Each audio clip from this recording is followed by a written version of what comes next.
Well, hey there, everybody, and welcome back to the Rate the Record podcast, episode 6. Yes, this one is 6, not the one from last week. That was 5A and B. So those were just special occasions, but this is the real episode 6. Yes. And you are joined by your hosts, Chris and... Savannah. Okay, so you are Savannah. I am Chris. I'm going to have to write that down. Yes, well, I finally remembered, so I just have to keep looking myself in the mirror and go, you are Savannah. You are Savannah. You are Chris. No, you are Savannah. It's like a mantra. Well, I know I'm Chris because I have the better musical taste. But anyway, yes, okay. That is us. We run this podcast here. Yes. And of course, we're on, YouTube, Spotify, and Apple. But if you are on YouTube right now, don't forget to hit that like and subscribe button. Don't forget to leave comments because we are trying to build a community here and we want you to be a part of it. And that's the best way you could possibly do it right now. But if you're also listening on the audio platforms such as Spotify, Apple Podcasts, Google Podcasts, just follow along, hit the subscribe button, leave reviews, comments. I'm not certain how the audio world works with this, but regardless, all of that helps build us up into one big community, and again, you are part of that too. So with that out of the way, though, we can welcome back everyone who's been here before. If you have seen the previous episodes, welcome back. We're glad that you decided to join us again, and we hope that you will continue to move forward with us. But to those of you who haven't been here before, well, first off, welcome to you as well. We hope you enjoy your stay. You are part of this conversation too, but if you don't know what this podcast is, let us explain it to you. Just a weensy bean. So first, Savannah and I choose an album every single week, either by random, special occasion, or viewer's choice. We do something along those lines. We pick it, we discuss it, we rate the songs, and then we rate the record. Woo! I'm getting better at saying all this every single week. It's getting cleaner and faster. And it's no longer a surprise that we rate the record on Rate the Record. So I'm more comfortable with what we're doing. I'm sick of the hundreds of emails we get saying, what exactly do you do on Rate the Record? And then we just respond with Rate the Record, smiley face. Well, I got angry one time and in all caps, listen, smart ass. They are now blocked. Well, speaking of swearing at people for unnecessary reasons, see, these transitions are getting better too. I like this. Love it. Anyway, and yeah, speaking of not yelling at people and actually having smooth transitions, we like to read a disclaimer every single week to make sure that we're all on the same page in regards to, respecting others' opinions, not biting each other's heads off and bullying. We don't want any of that. No jerks. No jerks allowed, period. And we're very serious about it. So serious, we have this written disclaimer, and it is the following. The following thoughts and opinions we are going to discuss regarding this album is strictly of our own personal interests. We are not professional music reviewers. We are simply two friends having fun, discussing and listening to music. We encourage respectful discussion and friendly banter of each episode, but we do not condone and will not tolerate bullying or belligerence based on the opinions of ourselves or others. This podcast is a casual and for fun project, and you are welcome to take what we say regarding the albums we rate with a grain of salt. See, I just got this whole thing set up now. I can just start doing this. Once I have it memorized, though, I'll do actions into the camera. We can start doing some TikTok dances with the disclaimer. Says the person who has yet to upload a TikTok yet. Just calling you out now. Okay, so the album we're doing today. Gotcha. So yes, go ahead and tell everyone what we're doing today, because today we are doing Tom Petty and the Heartbreakers, that's the name, with the album Damn the Torpedoes. This is Savannah's pick this week, and as you listen to the show, you may see why. Is that all you have to say about it? Yeah, pretty much. That's it. Let's jump right in. Okay, so I have I have a little bit of information for you. So, all right, Tom Petty and the Heartbreakers. They were formed in 1976 in Gainesville, Florida. Prior to this, Tom Petty and Heartbreakers guitarist Mike Campbell and keyboardist Benmont Tench were in a band called Mudcrutch. They had a record deal that just didn't go anywhere, so they broke up. Stan Lynch and Ron Blair later joined on drums and bass, respectively. Damn the Torpedoes was their third album, released on October 19th, 1979 on Backstreet Records. Singles from the album include Don't Do Me Like That, Refugee, and Here Comes My Girl. Damn the Torpedoes hit number 2 on the Billboard Top 100 and is certified 3 times platinum in the United States and 2 times platinum in Canada. The record placed 313th on Rolling Stone's 500 Greatest Albums of All Time in 2003. In 2012, they slid 2 spots to 315th, and in 2020, they were pushed up to 231. So not bad, not bad. Wow, some people must have some very strong opinions regarding this album.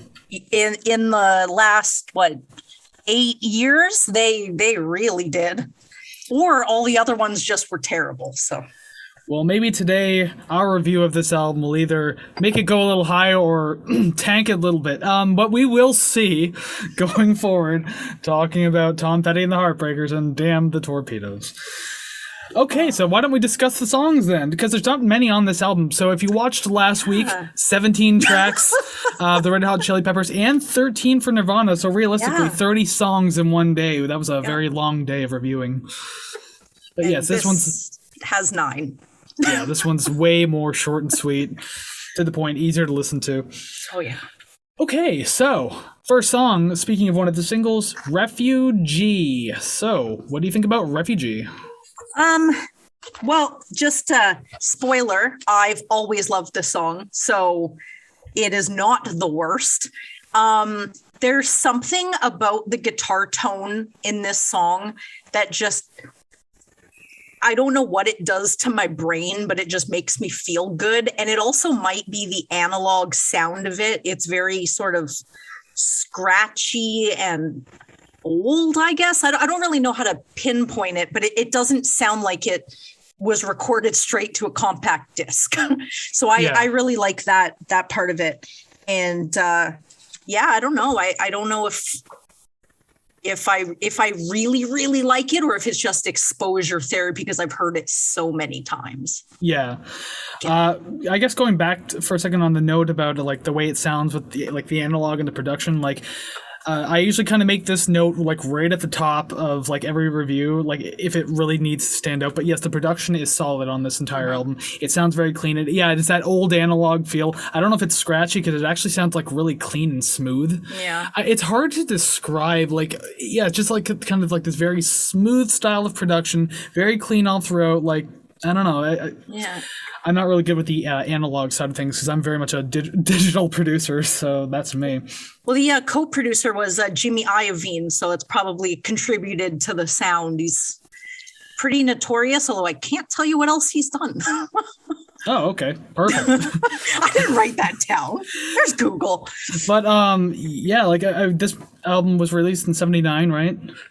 Yeah. So it was definitely in the era of big record labels, studios with the clean, polished sound and everything like that. Everything was perfect, done in a million takes type thing. Yeah. So I guess that's kind of explaining of it. Me personally, I guess depending on if you hear this song a lot on classic rock radio, if you listen to classic rock radio, you will hear this song a lot. So this is one of the ones I've heard a lot. Yeah. So that kind of pushed it back a little for me because I'm personally kind of tired of hearing this one. Oh. I've heard it a lot. To be 100% honest, I don't really like his vocals on this track at all. Oh no. I don't he's got a good range on him, but he steps out of it too often. And when he starts getting a little higher, especially in the chorus, it's just it's the ugliest sound. I just live like I can't do it. I have that comment for a song coming up, so I agree with that. Yes. Also too, it would have felt nice if the verses, each verse kind of felt different from one another, but all of them were the same, so this song just kind of blended into one flat pile, just nothing really kind of grabbed me about it. This song reminds me of something you would hear at a bar that's not quite a dive, but it's still not the best bar in the city. Yeah. It's a bit one of those bar bands comes up and play this this is the song I imagine hearing. Well, you probably have. I probably have. Why. I've been to some good bars. I've been to some shit bars around the city, and I can tell you right now, this is probably one of the ones out here at the bad ones. Yeah. I'm not particularly fond of this song, but it's not the worst thing in the world, but we have let's just say different opinions of this track. It is quite apparent, yes. Yeah, I don't know. For me, the thing that sticks out the most is just I enjoy the guitar tone, and whether it was an instrumental or not, I would still enjoy that. So that's the number one thing in the song. If you wanted me to pick out something that stands out the most, again, nothing really did, but like I guess even instrumentally, like the organ being probably like the loudest instrument. So you have that just carrying the chord progression through the entire song. So that's fine, I guess. But just like other than that, like nothing just popped out to me. So I don't know what else to say about it. Well, we've gotten off to a great start so far. And it's only gonna get better, I promise you. I am more curious about this week to see if we match on anything than literally anything else. To be honest, I thought we might, but just your review of the first track, I'm not very hopeful that our I don't know. Yeah. I'm not hopeful. I was hopeful last week, but not so much Which now. is strange because you didn't feel too highly of that album, but yet we matched like 3 times. Yeah. Maybe we'll get at least one out of them. I'll say we get at least the very least one. I hope so. It will not be top 3. Actually maybe it might be. We'll see. Depending on what your reactions on certain songs going forward. Yeah. Speaking of going forward, another transition. Here Comes My Girl, a song that, unlike the last one, I actually appreciated the composition of this track. Yeah. It's definitely not bad. I really like the spoken style vocals. It reminds me a lot of George Thorogood, actually. Oh, yeah? Just like the tone of his voice and just the way he was doing it just kind of reminds me to hear something like for George Thorogood. Yeah. My only issue, well, it's not my only issue, but like one of the biggest issues with this track with me is like I like the verse a lot, but the payoff of transitioning into the chorus is so weak. Yeah. Like the chorus, the verse is so well done, but then the chorus just gets like really soft and just, I don't know, it loses its integrity to me, and just it didn't feel good. Is it kind of like I guess the image that I have is like a greaser with the leather jacket, and he's like, oh, my girl, blah, blah. And then in the chorus, he's like, all sweet and nice. And you're like, what? This isn't the character you established at the beginning. I mean, maybe, because I don't know, it feels like you're trying to build on one thing and then immediately switch to the next. It's just like, no, you got to get me more used to what you're doing in this part before you get me to this part. And this is and the transition between the two is not well done, and it's way too quick. So I mean, it just made me really dislike the chorus a lot. If it's the transition that kind of he sort of raises and sort of screams a little, that's the part that I did not appreciate the vocals. Didn't like it very much. Just that one. Well, that's the thing too. Is like even when he's singing, he does that kind of climb before the chorus.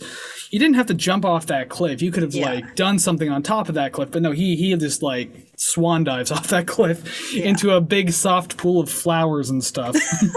I don't know how else to describe that. Yeah, I can agree with that. Another thing I have written here too is the way this song is structured, and it's written, and it's also obviously called Here Comes My Girl. This sounds, a song that came out around the exact same time, like give or take a little bit, was Here Comes the Night by Streetheart. Oh. And they sound very similar, kind of going into the choruses and everything like that. So I kept expecting him to say like Here Comes the Night rather than Here Comes My Girl. That's like a minor little nitpicking thing. I'm not gonna worry too much about that, but yeah, I like Here Comes the Night better than this song. Yeah, I like this song. I don't really know sort of what to say about it, because like, I don't know, just through the whole course of the album, it just like, I don't know, there wasn't anything that's like, I don't know, oh my God, I really like this part. Oh my God, I really like this part. It was just sort of, you have the organs, you have some piano, you have some guitar, and it's just sort of, it's the same cast of characters, just, with a different wig on. You can still tell it's the same person. They're doing the same things. It's just a little different. But with this one, I didn't realize how much the piano and keyboard sounds really sort of fluff up the song. Like if they were missing, you would kind of feel hollow. Yeah. And I kind of appreciate that a little bit.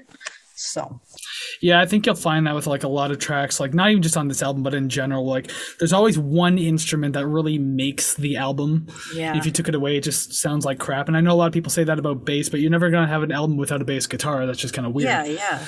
But my only other criticism of this song is that it felt like it stretched on a little too long. Could have cut off a little shorter. I put the outro was a little long with no change. It was just the same thing, and then I wanted something else or just end it. If you want to spice it up a little bit, then maybe the runtime will make sense. But yeah, here it was just kind of like you could have probably made this like a 3.5 minute track, and it would have been just like your typical radio single. Like, I mean, this one is a single, right? Yeah. But yeah, they could have just cut it down to 3.5 minutes and have the typical radio length. Yep. And I'm pretty sure the song would have the exact same impact. I agree with that for sure. So I guess we'll move on to the next track now. One that I actually thought was a single because I've heard it on the radio before is Even the Losers. It was released as a single in Australia only, but I've definitely heard it on the radio many times. Yeah, it must have crossed the ocean at some point because, I've heard this on radio, Stingray Music, if anyone listens to that. I mean, I've heard it on there too. Mm-hmm. So I've had a lot of exposure to this one. So this is going to come up a couple times. The song kind of frustrated me a little bit. Oh, yeah?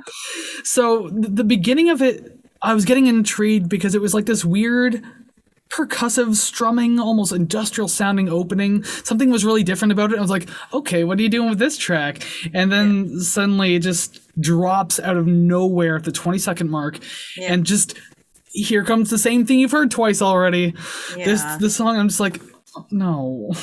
And also too, like, this song just kind of felt like a demo, like not production wise. Again, like production wise, it's solid, but I mean, just how the song is written, just it feels like they had some ideas going into this, but then they didn't bother thinking of anything else. Like, hey, we got a good verse, a good chorus. All right, that's a song. Yeah, that's it. I didn't really write much for this. I like the song. If it's playing, I won't turn it off. I will, sometimes have it in my head. I'll purposely play it. But I don't know. I don't really have any positives or negatives that really stuck out with me other than, to me, it felt quick, to the point. The chorus was catchy. That's really it. Like, it's something I can listen to on the radio in passing. It just feels like I'm driving my car listening to it. It's just sort of, I don't know, it's a pleasing background song. Sounds terrible, but like, I get that though, because like, I mean, I've been in cars or just like in backyards with radios playing where the song comes on and just like, I'm not paying attention to it. I know what it is, but at the same time, it's just like, I'm not going to like focus on it. It's just like, just blend in with the environment around me. Yeah, you'll still have a conversation over it. Like obviously there are songs that will pull me out of a conversation. Wait a minute, this song's on. I got to listen to this, but I don't think this would ever be that track. Yeah. I've been nothing but positive so far in my reviews. Well, the good news is from here on out, let me just take a look at my list real quick. All of the scores from here on out are above half. That's partial spoiler to my rankings. Oh, wow. Okay. Wait, what about song? Oh, yeah, song 9. I didn't see that on the list too. We'll get to that when we get there.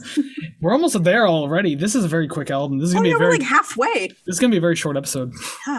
I can just keep talking about certain songs I don't like for a really long time. Don't doubt that at all. Really draw out that runtime. Gotta get that monetization, right?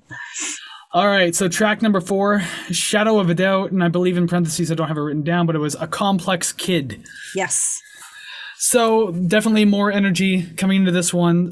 So it was rated a little higher just because of that. I'm like, okay, I can feel a little more with this track now. Yeah. At least the chorus felt better this time. I literally have that as a note on its own because the choruses so far really haven't held well with me. Yeah. Not a bad track. Like, again, this is where things started to pick up. Maybe it's just me, but this time I was listening through speakers and not these headphones. Mm-hmm. The guitar solo in this song, or what I thought was a guitar solo, was mixed so low that I didn't even think that it was a guitar solo. So I'm just like, who produced this? Who mixed this? This is the first song so far that I can actually hear the bass. Yeah. Like I can hear it. So there's actually a track coming up too where I make specific comments about the bass because there was one song, again, wasn't too fond of, but the bass guitar was probably the best part of it. Mm-hmm. So I made it a note to make a note about the bass guitar. Yeah. But other than that, I didn't have I literally only had 2 points for the song. Okay, so I don't know how much this makes sense, but I wrote down, so far it sounds like an audio version of a photo album with the same filter, where it's like every single picture all looks the same. It's a different picture, but it's just a wash of the same filter, the same color treatment. So I listened to the whole song and it just sort of, I knew there were different parts to it, but all kind of hit one note with me. Just kind of the same thing. This is, again, one of those songs that just kind of felt like the others, but again, because it had a little more energy to it, a little more bounce, that's what made it stand out amongst them. Yeah. So that's probably the best thing I could say about it. Again, I mean, it's not a bad track. This one was fine. Yeah. But I mean, like, what I feel are like the best tracks are like still to come, but like this was definitely on its way up. Yeah. So I guess we'll just move on to that's song 5 now. Yeah, because I didn't have a whole lot written. Actually, that's going to be a thing too. I think there's a couple more tracks coming up where I don't really have a lot of notes. Yeah, without being redundant, right? Yeah. So song number 5, the exact halfway point of this album, Century City. And my very first note, finally, some fun energy to carry me through a track. I can picture the intro like the soundtrack to the intro of a 1970s sitcom or something. Just I don't know what it is. It kind of feels like filler a little bit. I really like the guitar. I'm just thinking I just like Mike Campbell's guitar playing in general, like whether it's this album or not. But with a minute to go, I was kind of done. There was still a minute. I was like, I don't want to listen to it anymore. Here's that part where we go opposite again, because like I enjoyed this track enough that I didn't think about the length of it, although it's not even really a long song to begin with. This is the first song on this album so far, and I'm looking through the list here, the last song on this album that legitimately had me tapping my toes and nodding my head. Oh, really? Oh, that's evil. He does, like, I will say this about this song, Tom Petty himself, or maybe even just like his band altogether, seem better suited to write these kind of like old rock and roll style songs, like, rock and roll of like the 50s and stuff like that. Yeah. Like this definitely had those, and even the guitar solo had that kind of vibe to it. So I mean, like, they just seemed more suited at writing a song like this than anything else they've done. Granted, like, I do really like songs like Running on a Dream, and of course Last Dance with Mary Jane's like iconic, but like when it comes to this album specifically, like if there were more songs like this, it probably would have increased the score in the end. Because I enjoyed this one. This was probably one of the better ones on the track, or on the album. I can't say I agree. I can just nod and say yes. I'm starting to feel like we are going to have 0 matches this week. Come on, don't do me like that. It's like the dad joke of transitions. Am I getting good at the transitions, or am I just getting much, much worse? I don't know. I felt my esophagus go down to my stomach and I almost shit it out there for a minute because, God, that one really got me. All right, I'm going to do it again. I'll do it. Don't do me like that in particular. Again, another one of his tracks that are just like, played a lot on the radio, but I'm pretty sure you have something positive to say. The intro, drums and organ, I wrote chef's kiss. I like the intro. That's nice. Again, I'm not sure if I like the song because I like it or if because I've just heard it a lot. But it feels like they didn't really waste any time, and I never noticed how short the song actually is. I thought it was a lot longer. You know what's? Oh wait, no, sorry, that's the next song. I gotta get back to my regular notes here. Okay, yeah, I was literally looking at my notes for the next song, and I was just like, wait a minute, none of this sounds familiar. We're professionals, aren't we? Yeah, the song, it doesn't sound terrible. Again, like, this is the part of the album where, like, things are starting to sound better. I'm just not that big on this song. Yeah, I've also heard it many times. I grew up in a household that listened to classic rock music all the time. Y95.3, Q107, like, all these old stations from, like, the 90s, 2000s, and they're obviously still around now, but still. Yeah. And I mean, I don't mean to keep peddling this, but like I do have a classic rock radio show that I do on Mohawk College's radio. Here we go. There's shout out to Mohawk College on my shirt right there. But anyways, yeah, like I do a classic rock show, so I listen to this type of stuff like all the time. I would never put this song on the show though, because I try not to do the overplayed songs, and this is definitely one of them. I will say though, this is like the catchiest song on the album by far, I believe.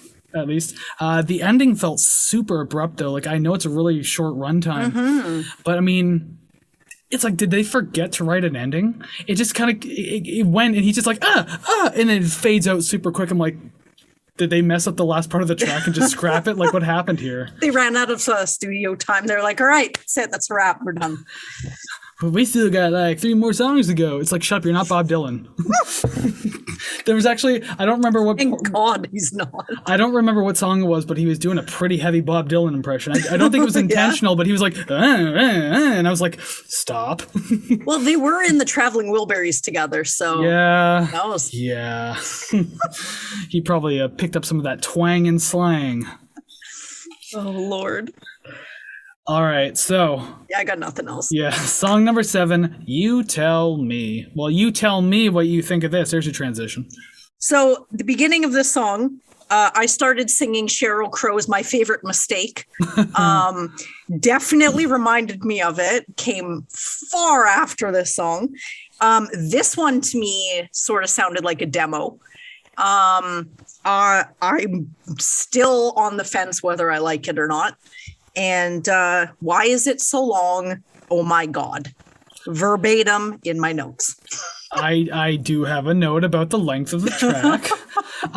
So I mentioned that like the composition is decent for this track. Like it's fine, but again, the consistent issue of this album, nothing stands out to me. Yeah. Like it sounds fine, but just nothing pops out and really makes me go, wow, that's good. Although I will say I mentioned this earlier, like I was gonna say something about the bass guitar. It's this song here. The bass lines in this one seems to be like the best parts of this track. There's some really good fills in there. The bass line's just clean, sounds nice. It's not just super generic. So yeah, like I'm not always looking for the most complex and like smart music, but at the same time, like I can deal with simple like just rock tracks. But sometimes when you spice it up with like, you know, some interesting fills or something like that, or the riff sounds a little different, like make it exciting, especially in an album where I've said nothing but, wow, this sounds the same. Yeah. So it's moments like that that really make me appreciate this. But yes, I will say about the ending too. It could have been 30 seconds shorter. Yeah. Like 100%, like just under 4 minutes, because it's over 4 minutes, I believe, if I'm not mistaken. I think so. Whatever it is, just chop 30 seconds off. You don't need this. You're not doing anything in the outro. There's no guitar solo that's kind of like going crazy. They're not doing riff changing, chord changing. It's just, let's just stretch it out because we need 2 sides of a record. Yeah. Like I said, it's a photo album that's just painted with sepia. That's it. Nothing else. And I mean, if this is the photo album, like so far, I don't want to look at any more of these photos. I mean, my eyes are starting to burn a little bit from looking at all these sepia tones. Yep. Yeah. I don't know. I don't know. She says, shrugging with a confused look on her face. She says, knowing that damn well she chose this album this week. I honestly did not listen to this critically in the past. Now that I have to, I'm like, oh my God, have my music tastes changed, or am I just smarter now? And I think it might be both. Are you saying Tom Petty writes music for idiots? You heard it here first, people. Actually, we'll see what we rated it, because if it's for stupid people, then I might be part of this. Potentially. Before we move on to the next song, actually, I'll make a note on that too.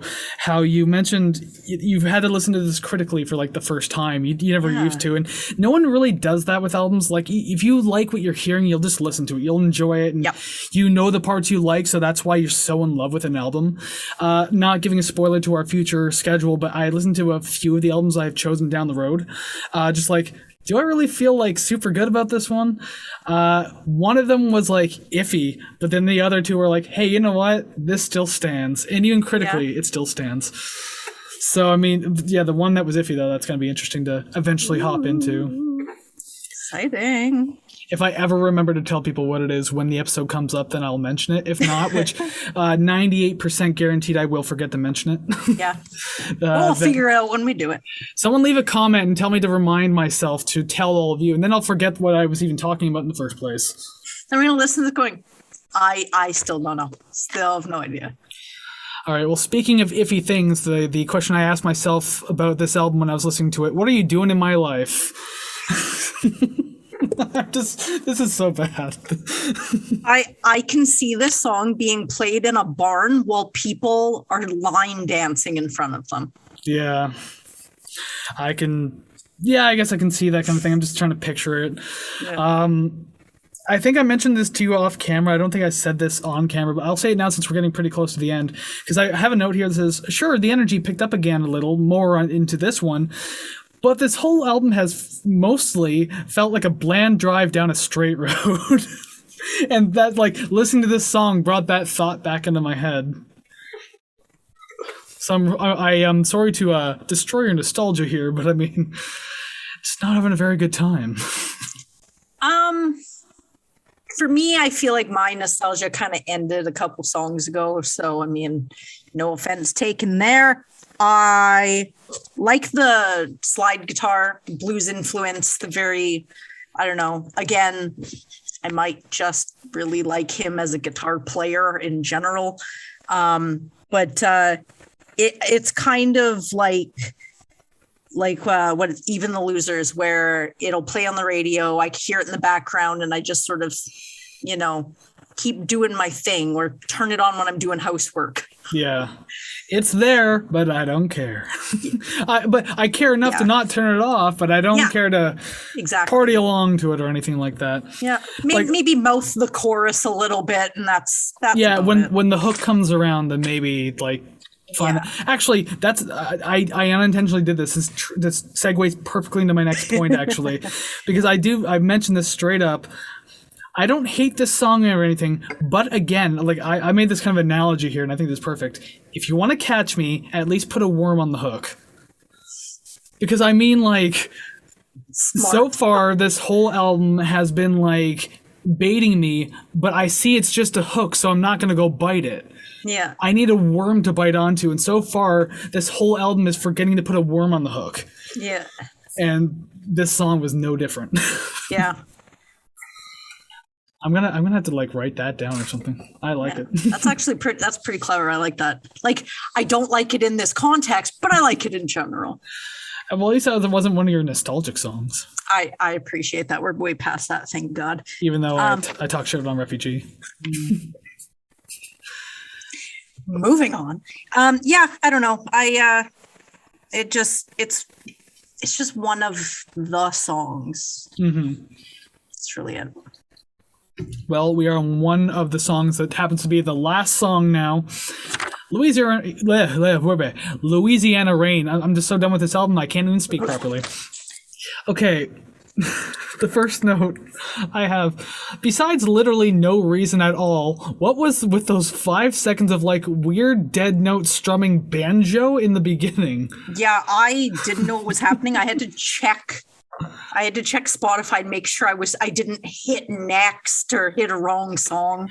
I went back to the previous song. I already forgot the name of it. What Are You Doing in My Life? Yep. I went back to the end of that track to make sure it wasn't like one of those things that kind of like transitioned into the next song slowly. Oh, yeah. It didn't. It came out of nowhere. 5 seconds, went dead. And then okay, I put this in all bold and all caps. I'm not going to yell it, but I mean, like, just imagine me yelling this. It was legitimately going somewhere interesting after that weird banjo part. Like, there was this cool, like, kind of synth thing. It was kind of, like, calm, but it was nice. It was, like, the most different composition there was on the album so far. Yep. But then, boom, right back to generic structure of a song. And why did it take 1 minute and 8 seconds to get here? I was not pleased. This is the most angry I've been at this album so far. If you listen to the physical record, would you have snapped it over your knee by now? If it was my record, yes. If it was someone else's, I would tell them before I did it. I'd just slide them some money first. I'd give them half the price of the album, not full price. I would not pay full price for this album. Now, like maybe if you get on like the $5 Bennett Value Village or something like that, maybe. But I mean, no, you're not getting full price for this one. I'm surprised it took the whole album for a slower song. That it took the entire thing.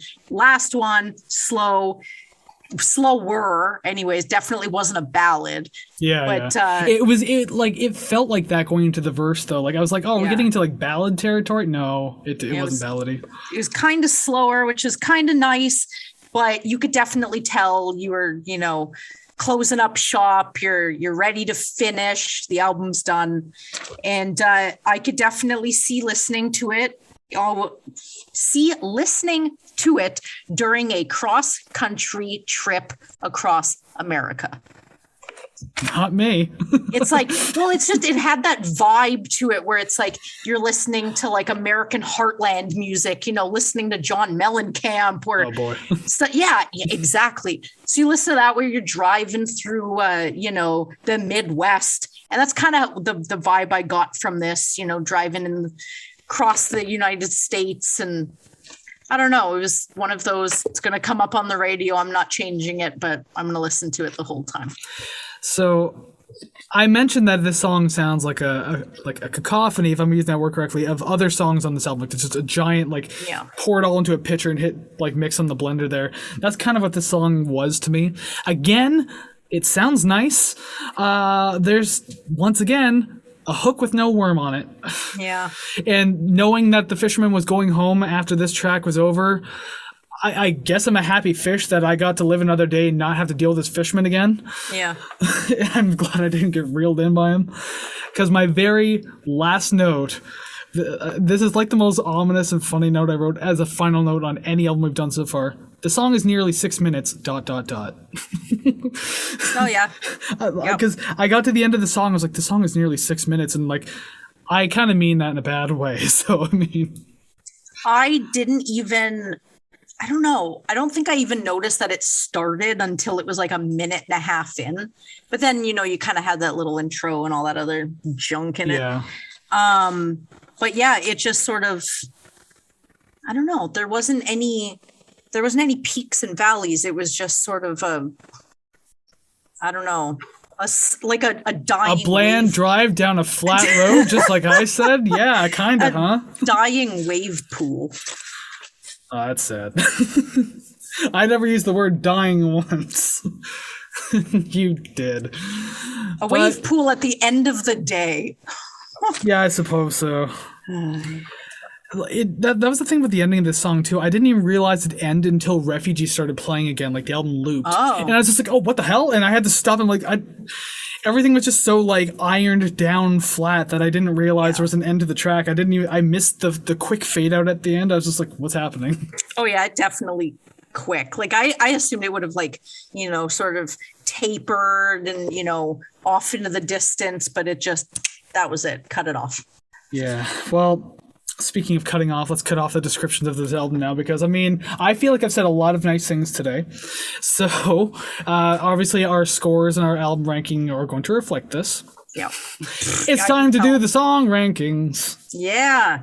Let's see here. I'm just thinking, because I'm trying to make a wild guess before we start. I was thinking of whether or not we are going to have a match. It's starting to feel like we won't. I don't think so. I am not optimistic. I'm going to say we're going to have a couple of close calls like we usually do. Yeah. You know what? I'm going to say one. I'll say one. Yeah. We don't get any prizes for being right or wrong, but well, it's all personal satisfaction, right? And the joy that I get to leave not crying. Yet. Once I tell you my album rating, maybe you will. I mean, Yikes. Technically you already know, but the audience doesn't. Yeah. Well, All right. let's start with number 9. Well, just before we do, hold on a minute. Okay, just above our heads there, the graphic changed a little bit. Now we can rank the songs, so now I can put them on the screen. Oh, jumped the gun there. You really did. I'm the editor. I know how to pace the episode.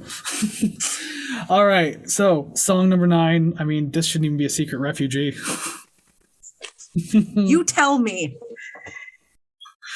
Do I have to tell you why? No, that's my song, number 9. Oh, Tell me. I forgot that was the name of the song on the song. See, this is how forgettable this was to me. Well, Mr. Editor, you can just make that cut right there. Oh no, that's okay. I'll leave it in. I mean, it just kind of adds to the whole thing of me insulting the album. Okay, number 8, Even the Losers. Century City. Okay, I see. Wink, nudge. Number 7, Louisiana Rain. What are you doing in my life? I thought you were gonna say You Got It. What? Number 6, Here Comes the Girl. My Girl. Louisiana Rain. Damn, that is the one off, isn't it? Yep. Louisiana. There we go. 5, I Got What Are You Doing in My Life. Shadow of a Doubt. Shadowman. My number 4 is You Tell Me. Here Comes My Girl. Yeah, we're not matching anything. Not matching a single one. Number 3, Don't Do Me Like That. Seriously? I thought that was going to be your number 1. Yeah, it's my number 3. That is. 100%. Yeah. Okay, so That's really surprising. this happened during the, I want to point this out, during the Nirvana episode when we matched Breed, and just before we did, I was like, you know what, I have a bad feeling we're not doing anything. And then it happened immediately after. It happened again immediately after. Yep. So don't do me like that. I thought that was going to be your number 1. That's why I was like, yeah, no, nothing. Hell no. I like it, but not that much. My number 2 is Shadow of a Doubt. Even the Losers. Losers. And my number 1 is Century City. Mine's Refugee. I love that song. Refugee. So I like how my bottom 2 are your top 2. But you know how often this happened? I mean, this happened way more than once. It's happened 3 times now. Yep. Oh my god. So look at that. We actually got a match. Top 3. I did tell you, I think off air, that if we were going to match, it wasn't going to be top 3. It was going to be 6, 7, or 8. Yep. We got exactly top 3. Hell yeah. Well, we got one more to add to the mix then. I think after the Chili Peppers, our lifetime match is now at 12 something %. So this is going to be just a tiny little one to add on there. Be 0.05 of an increase. Alrighty then. That's our quick rating of the songs, and now ranking of the songs. Even though whatever, it's all the same thing. Who cares? Because now we go on to rating the record. Title track, please. Drum roll. So, just before we give away those scores, I will say, when I'll just speak for myself. Rate songs out of 10. No matter how many songs are on an album, every song is out of 10. Mm-hmm. When I was giving the scores, I knew it was, I mean, if it's not a surprise by now, I knew it was going to be low. I didn't think of how low it was going to be. So just before we give away those scores, I guess this is the part of where I transition over to the album rating screen so we can see the physical version of where this album will sit. So editor me, would you please? Yeah. Before this, I'm going to go get a drink. A hard, stiff drink. All right, we can finally give you our album rating scores, and we've been kind of teasing it. It's not looking pretty, we'll say that much. You know, let's start with the positives. Savannah, what did you rate the record? Okay, so I know that my facial expressions and my heavy sighing would say that I would rank it fairly high. But surprisingly, my score came out to 67.77. You just barely rated it higher personally than Malibu Ken. Mm-hmm. So I like how that album is on par with Malibu Ken too. I'm really opening your eyes to things now. Yeah, and they're terrifying and I hate it, so stop. Alrighty then. Well, then that leads down to my absolutely titanic score. No, please don't. Let's see. Gotta get ready to move the album up here. Alrighty then. It's a pretty decent. Oh, something's going on. What's that? I rated it 48.33. Oh, the very first F tier rating album, but don't worry, this is a combined score, so no, Tom Petty did not fail school. Maybe he did in real life, I don't know. But, ladies and gentlemen, it is our very first D tier album. I don't have the exact number, but it's like 58 something %. So there he is below Baby. Actually, that picture literally has Baby Dick in it. Boom, it's pointing at Tom Petty. He's down in the D tier. I hate how this turned out. How do you think I felt about the Red Hot Chili Peppers? I rated it like 80 and you rated it 60. Which is I stand by that, though. I stand by that one. Which is funny because, like, the deficit between, like, our score on this album and the Chili Peppers album, the Chili Peppers is still the bigger deficit. Yeah. Whereas this one just barely smaller. But yes, Tom Petty is down there in the D tier. So it hurts my heart. He didn't quite fail, but he might want to go to summer school to improve those scores. And who knows? Like, again, like, I'm not huge on Tom Petty, but at the same time, I'm willing to bet that at least one of his albums is pretty decent, pretty solid. It just wasn't this one for me. I'm sorry. All right, that's it. We are reviewing all of them. See, I'm too anxious with such gusto to redeem Tom Petty and the Heartbreakers that, you know what? The next 6 weeks are all going to be Tom Petty, nothing else. That's it. And that's how we lose an entire fan base in one sitting. Oh, God. It's slightly disappointing, but then I look at the score that I gave it, and I'm like, you know what? I also have to blame myself. It was not as... I don't know, not as big to me as it used to be. So those critical ears, they are a blessing and a curse. Yeah, you're probably just still in love with the nostalgia of certain tracks. Yeah. And I mean, that is a big reason as to why it's probably better to listen to albums critically. Like, by all means, you can still like an album, you can still love tracks on an album, but maybe it's just not as good an album as you remember it being. There we go, I can speak. Such a short album, and yet I can't talk anymore. It's taking my words away. Yep. Oh, and by the way, I have my notes up here now for anyone wondering. 58.05 was the final score. So, like, you couldn't just, finagle it a little bit and knock it up to a 60. Oh, I was going to say I'd knock it down from a 48.33 just to an even 48 if you want me to. No, you know what? I think 58 is pretty good. Yeah, sounds good. That's right. That's where we're gonna leave it. Maybe one day when we re-review it, and then you'll realize, wait a minute, this isn't as good as I remember. Even a 45, and you're like, finally. Yeah, it goes up just a little bit, just to hit a 60. Man, oh man. You know what though? I kind of like this because I was always afraid that which so far it has been saturating just 2 tiers, but now we finally hit a 3rd tier. Yeah, I honestly didn't think it would be this album, but. We have reached new heights or new lows, really. But to be fair, behind the scenes, I have let you know in the past, I've never really been huge into Tom Petty. Yeah. I went into this album as unbiased as possible, fresh set of ears, especially because I've never listened to this one all the way through. Yeah. And I've said it once, said it twice, I'll say it again. A very bland drive down a very straight road. Yeah. It's kind of like you're driving through Saskatchewan. Oh, now I'm just ripping on provinces and cities and stuff. No, it's okay. I'll save all my ripping for Tom Petty and the Heartbreakers, which if you re-listen to the episode, you can go ahead and listen to everything all over again. And everything I say will have new context now. Yep. But that is the end of the episode, probably the shortest episode we've done so far. And I mean, for good reason. It was a short album, like 36 minutes. Yeah. Not long at all. That's it. But anyways, thank you very much for making it this far, hanging out with us, and listening to us either love or hate Tom Petty. For me, I would love to hear who you agree with, whether you agree with me or Chris. Better be me, but it could be Chris. Comment under the YouTube video, send us an email. We're on Instagram and Facebook. You can do everything. Yeah, we're on Rate the Record podcast. There we go. I'm gonna get it correctly 100% one day. Or you could even be at you could be at the 58% point. You could be at that middle point where like, it's okay, but Yep.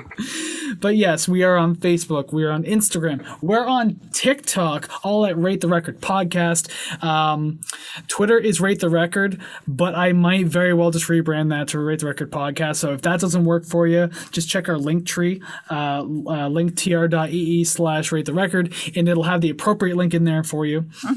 So yeah, hit that like button, subscribe button, leave comments everywhere, because again, building community, we love you all, and we want you to be a part of what we're doing, no matter how much we hate each other. Oh, yeah. Yes, which every episode is increasingly so.